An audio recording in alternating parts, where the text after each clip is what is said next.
পুরাতন মালদহ শহরকে পরিষ্কার পরিচ্ছন্ন রাখতে রবিবার রাত থেকে নাইট সার্ভিস শুরু করলো স্থানীয় পুরসভা।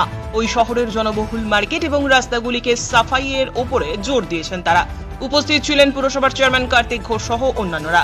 পুরাতন মালদহ পৌরসভার চেয়ারম্যান কার্তিক ঘোষ বলেন, মুখ্যমন্ত্রী মমতা বন্দ্যোপাধ্যায়ের নির্দেশে রবিবার রাত থেকে আমরা নাইট সার্ভিস শুরু করেছি। আগামী দিনেও এই অভিযান চালু থাকবে। মূলত শহরকে পরিষ্কার পরিচ্ছন্ন রাখতেই এমনই অভিনব উদ্যোগ। মুখ্যমন্ত্রী আমাদের প্রিয় মুখ্যমন্ত্রী মমতা বন্দ্যোপাধ্যায় নির্দেশ দিয়েছেন যে বিভিন্ন রকম যে নিজেদের এলাকায় যে স্টলগুলো রয়েছে, হকার ভাইরা রয়েছে, প্রতিদিন তারা হকার ভাইরা ফুটপাতে দাঁড়িয়ে এবং ব্যবসাটা করে এবং তারা আমরা দেখেছি বর্জ্যটা রেখে দেয়, নোংরা আবর্জনাটা রেখে দেয় পাশে।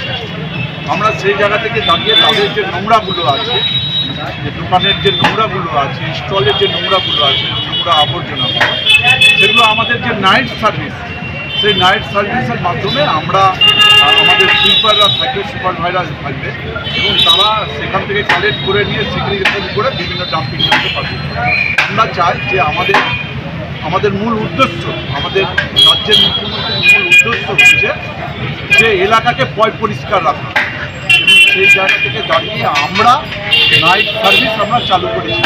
আমাদের বিশেষ করে আমাদের সবচেয়ে গুরুত্বপূর্ণ মোড় মঙ্গলবাড়ি মোড়, সেখানে দেখতে পাচ্ছেন যে বহু হকার ভাইরা রয়েছে এবং আমাদের বুলবুলি মোড় থেকে আরম্ভ করে সদরঘাট থেকে আরম্ভ করে আমাদের নাইট সার্ভিসের মাধ্যম দিয়ে আমরা এটা পরিষ্কার রাখার চেষ্টা করি।